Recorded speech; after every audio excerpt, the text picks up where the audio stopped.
My old friend, the Count, as we used to call him, made very strange acquaintances at times.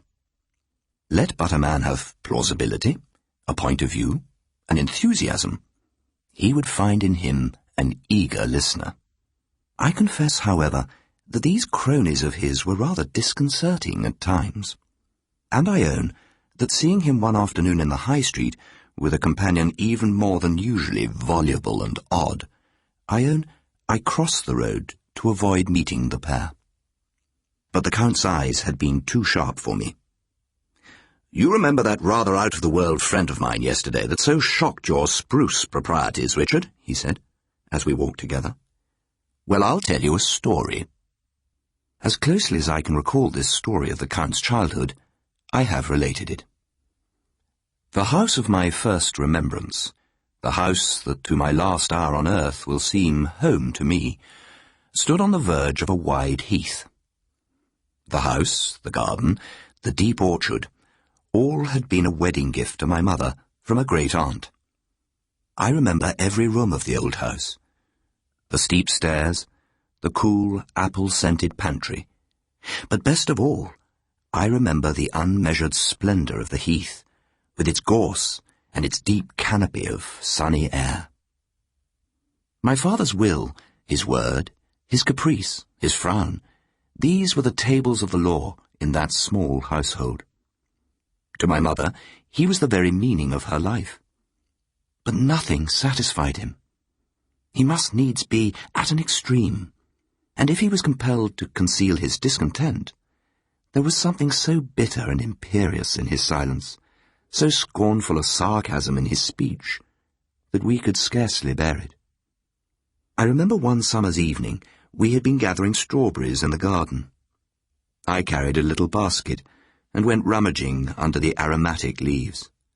Martha was busy beside me, and in a wild race with my mother, my father helped us pick. At every ripest one, he took her in his arms to force it between her lips. And when the sun went down, he took my mother on his arm, and we all trooped together back into the cool, dusky house. As we passed into the gloaming, I saw my mother stoop impulsively and kiss his arm. He brushed her off impatiently and went into his study. I think she was happier when my father was away, for then, free from anxiety to be forever pleasing his variable moods, she could entertain herself with hopes and preparations for his return. So time went on. Yet, it seemed, as each month passed by, the house was not so happy as before. Something was fading and vanishing that would not return. On Guy Fawkes' Day, Martha told me that a new household had moved into the village on the other side of the heath. After that, my father stayed away from us but seldom. At first my mother showed her pleasure in 1,000 ways, with ribbons in her hair, with new songs, though she had but a small, thin voice. But by and by, when evening after evening was spent by my father away from home, she began to be depressed. Her anxious face, the incessant interrogation of her eyes, vexed and irritated him beyond measure. "Where does my father go after dinner?" I asked Martha one night, when my mother was in the room. "Shh, now, Master Nicholas. Didn't you hear what your mamma said? She's vexed, poor lady, and Master's never spending a whole day at home. Nothing but them cards, cards, cards every night at Mr. Gray's.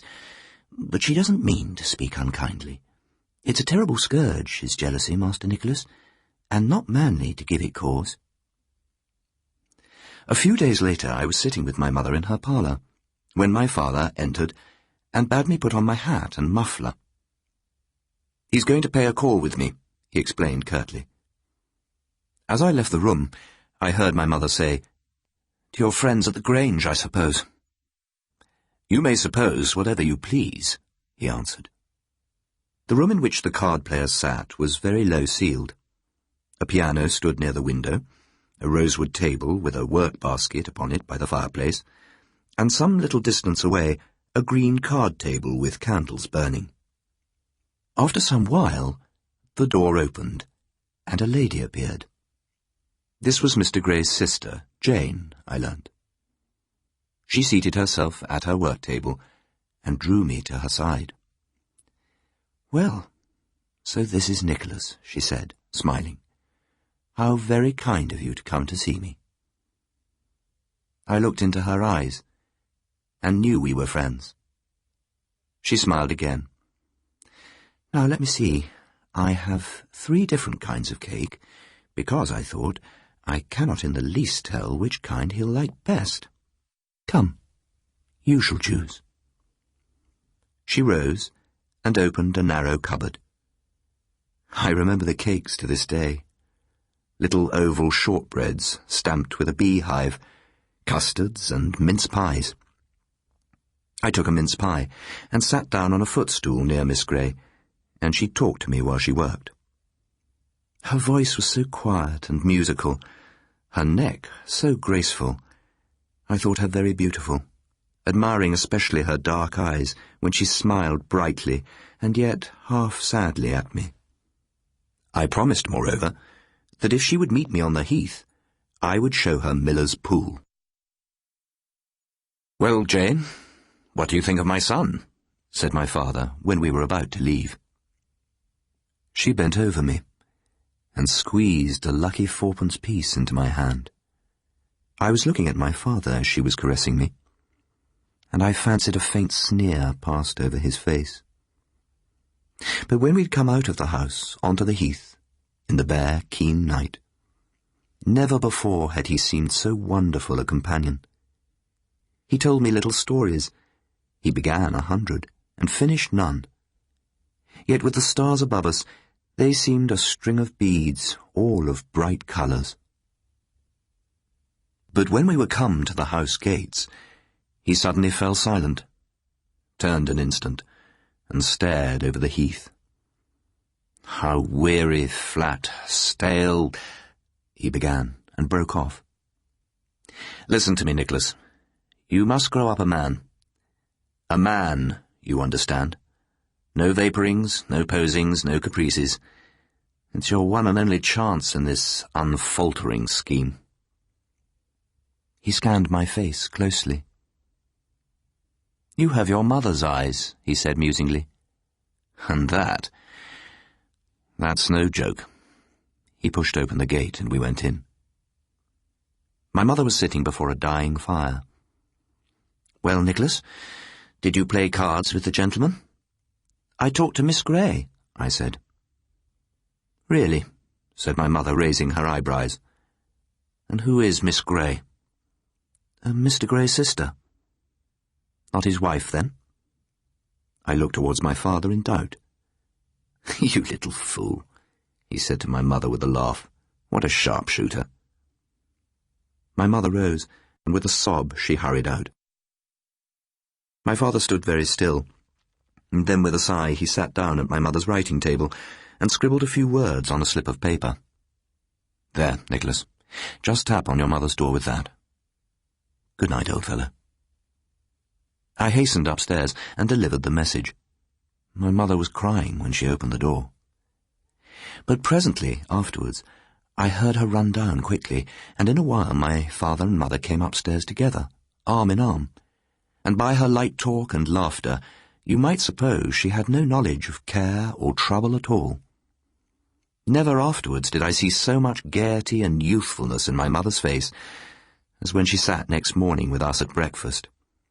My father seemed to find as much pleasure, or relief, in her good spirits as I did, and to delight in exercising his ingenuity to quicken her humour. It was but a transient morning of sunshine, however, and as the brief and sombre day waned, its gloom pervaded the house. In the evening, my father left us to our solitude as usual. On St. Stephen's Day, I went to Miller's Pool. I was stooping down at the edge, breaking the splinters of ice, when I heard a voice calling me. It was Jane Grey, walking on the heath with my father. "So you see I have kept my promise," she said. "But you promised to come by yourself." "Well, so I will then." She turned to my father. Nicholas shall take me home to tea, and you can call for him in the evening. That is, if you are coming. Do you care whether I come or not? He said moodily. You are my friend. Of course I care. He scrutinized her through half-closed lids. His face was haggard, gloomy with ennui. How you harp on the word, you punctilious Jane. Do you suppose I'm still in my teens? It amuses me to hear you women talk. It's little you ever really feel. I don't think I'm quite without feeling, she replied. You are a little difficult, you know. Difficult? It's age, my dear Jane. Age. It turns one to stone. With you young people, life's a dream. Ask Nicholas here. He shrugged. But one wakes on a devilish hard pallet. She continued to smile, yet with tears in her eyes. You asked me to be fearless, sincere, to speak my heart. I wonder, do you? The truth is, Jane, my father said slowly, I am past sincerity now. And as for heart, it is a quite discredited organ at 40. And when youth and sentiment are gone, why, go to, dear lady. Existence proves nothing but brazen inanity afterwards. But there's always that turning left to the dullest and dustiest road, oblivion. Take care of her, Nicholas. Au revoir. Upon my word, I almost wish it was goodbye. He turned with an affected laugh and left us. What does my father mean by wishing us goodbye? I asked. My companion bent down and put her hands on my shoulders. My dear Nicholas, you must be a good son to your mother. Brave and kind, will you? He hardly ever speaks to mother now. She pressed her lips to my cheek. We must do our best, mustn't we? And then we took hands and ran till we were out of breath, towards the distant lights of the Thorns. I had been some time in bed when my mother came into my room. Where have you been all evening? She said. Miss Grey asked me to stay to tea. Did I give you permission to go to tea with Miss Grey? I made no answer. If you go to that house again, I shall beat you. You hear me, Nicholas? Alone or with your father, if you go there again, I shall beat you. I didn't reply. But when my mother had gone, without kissing me, I cried noiselessly on into my pillow. Life had become a little colder and stranger. Hardly a week passed now without some bitter quarrel. On St. Valentine's Day, things came to a worse pass than ever. It had always been my father's custom to hang my mother a valentine on the handle of her parlour door, a string of pearls, a fan, whatever it might be. She came down early this morning and sat looking out at the falling snow. He took no notice of her. I think he had not really forgotten the day, for I found long afterwards in his bureau a bracelet, purchased but a week before, with her name written inside the case. Yet it seemed to be the absence of this little gift that had driven my mother beyond reason. Towards evening, tired of the house, I played for a while in the snow. At nightfall, I went in, and in the dark heard angry voices. My father came out of the dining room and looked at me in silence. My mother followed him. It shall learn to hate you, she cried. I will teach it every moment to hate and despise you as I hate and despise you. My father looked at her calmly and profoundly. Very well, then. You have chosen, he said coldly. It has always lain with you. You have exaggerated, you have raved, and now you have said what can never be forgotten. Pray do not imagine, however, that I am defending myself. I have nothing to defend. I think of no one but myself, no one. Perhaps indeed you yourself... Well, life is... I have done. So be it. He stood looking out of the door.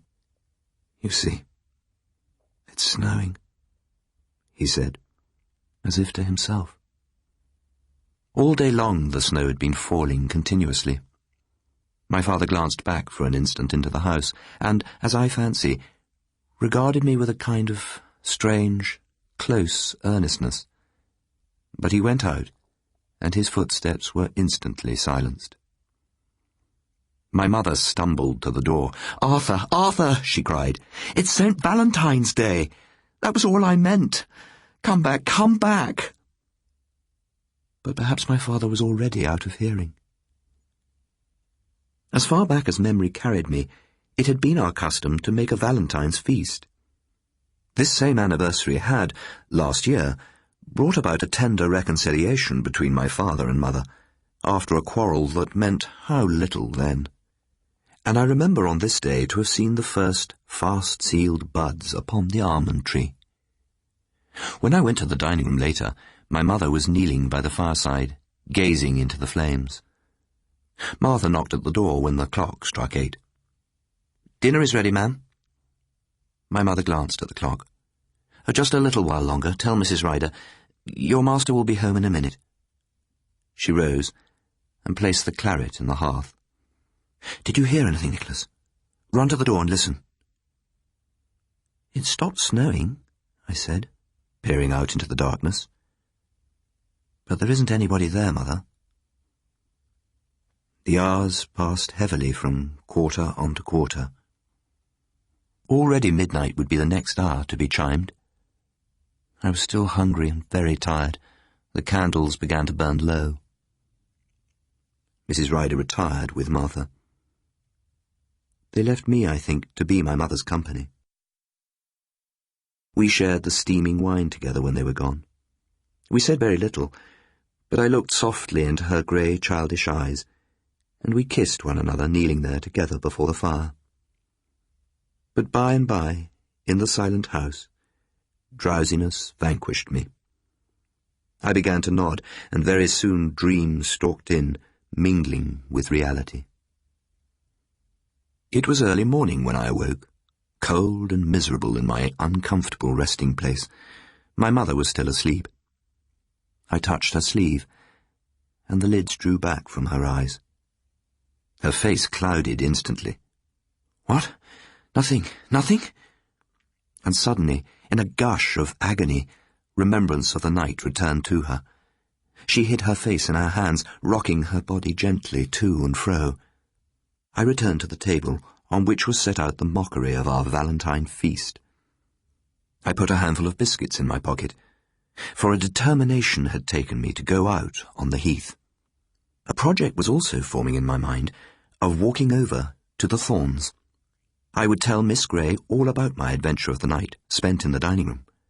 So, moving stealthily, I stole unnoticed from the room and ran joyously out into the wintry morning. Already dawn was clear and high in the sky, and snow lay crisp across every surface. As I went on my way, munching my biscuits, I brooded deliciously on the breakfast which Miss Grey would doubtless give me, and almost forgot the troubled house I had left behind.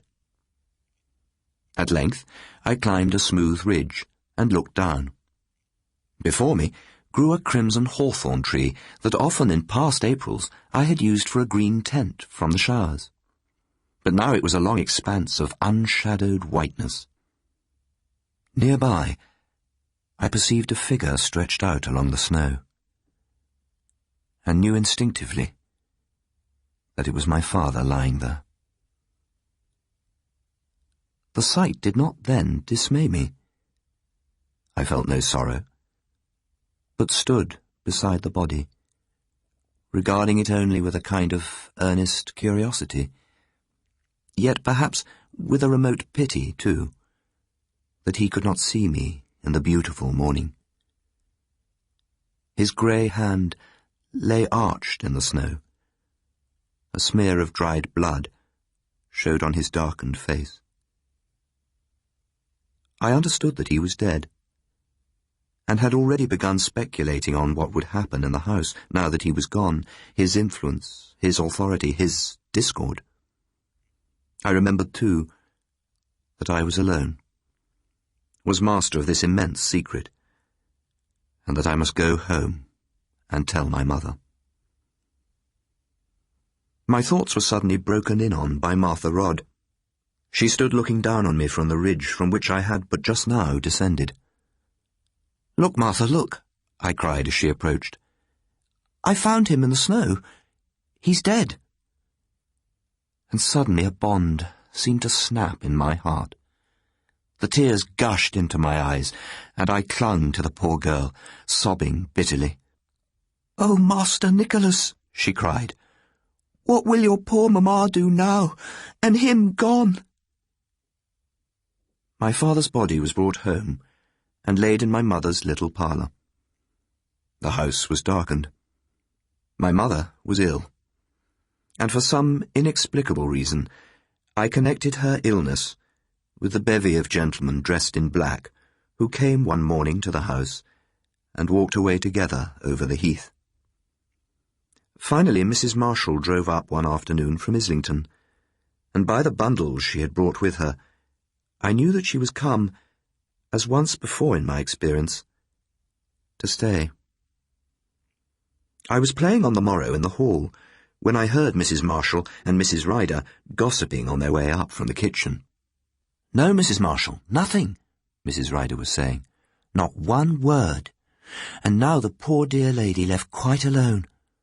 I knew to my sorrow that there was words in the house, but there, wheresoever you be, there's that.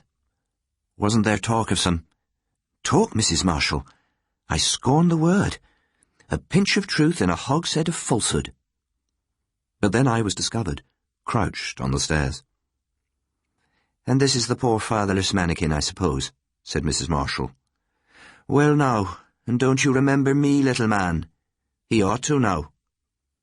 "He's a good boy," said Mrs. Ryder, "and I hope and pray he'll be a comfort to his poor widowed mother, if so be." They glanced earnestly at one another, and Mrs. Marshall drew a big leather purse from her pocket and selected a bright halfpenny piece. "I make no doubt he will, poor mite," she said cheerfully. I took the halfpenny in silence, and the two women went on upstairs. In the afternoon, I went out onto the heath with a shovel, intent on building a great tomb in the snow. I laboured very busily, shovelling, moulding, stamping. So intent was I that I did not see Miss Grey until she was beside me. "Nicholas?" She sat on my shapeless mound of snow and took me by the hand. Then she drew up her veil, and I saw her face pale and darkened, her dark eyes gravely gazing into mine. "My poor, poor Nicholas. What can I say?" She drew back and looked out over the heath towards the house. "They've put my father in the little parlour. In his coffin, of course. You know he's dead. And Mrs. Marshall's come. She gave me a halfpenny." I took it out of my pocket and showed it to her. "That's very nice," she said. "And look, I'm going to give you a little keepsake too, just between you and me." It was a small silver box that she drew from her muff, and embossed in the lid was a crucifix. "Now, who's given you this?" she said softly, putting the box into my hand. "You." "Your friend, Jane Grey," she said. "And now, tell me which room is the little parlour. Is it that window at the corner?" I shook my head. "No, it's at the back. Would you like to see my father?" She started, her dark eyes dwelling strangely on mine. "But Nicholas, you poor lamb, where?" "If you were to come this evening, I would be playing in the hall. Nobody would see you." "Oh, what are you saying?" She stood up, drawing down her veil. "But I'll come. We can both still be loyal to him, can't we, Nicholas? She walked away quickly. I looked at my silver box with great satisfaction, and after opening it, put it in my pocket, and continued my building for a while.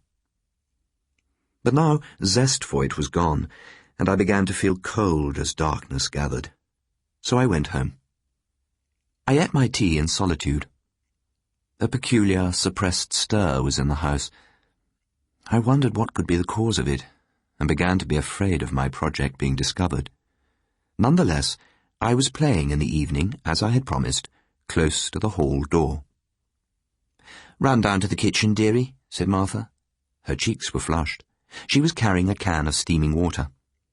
"You must keep very, very quiet this evening, and go to bed like a good boy, and perhaps tomorrow I'll tell you a great secret." She kissed me hastily, and hurried away. Almost as soon as she was gone, I heard a light rap on the door. It seemed that Jane Grey had brought in with her the cold and freshness of the woods. I led the way down the corridor, into the small, silent room. The air was still languid with the perfume of flowers. "I'm sorry," I said, "but they've nailed it down. Martha says the men came this afternoon." Miss Grey took a little bunch of snowdrops from her bosom, and hid them among the wreaths of flowers, and she knelt down, with a small silver cross pressed to her lips. And while I watched her praying, I listened to the quiet footsteps passing to and fro in the room above. Suddenly, the silence was broken by a small, continuous, angry crying. Miss Grey looked up. "What was that?" I stared at her. "It sounds just like a little baby," I said. She crossed herself hastily and rose. "Nicholas," she said in a strange, bewildered voice. She looked at me lovingly, then went out as she had entered. I did not so much as peep into the darkness after her, but busy with 100 thoughts, returned to my play. Long past my usual bedtime, as I sat sipping a mug of hot milk before the kitchen fire, Martha told me her secret. So, my impossible companion in the High Street yesterday was own and only brother to your crazy old friend, Richard, said the Count. His only brother, he added, in a muse.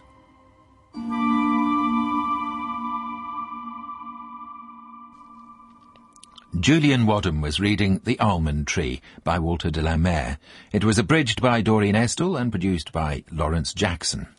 Starting after the weekend, we've the sci-fi series called Onera by Robert Easby.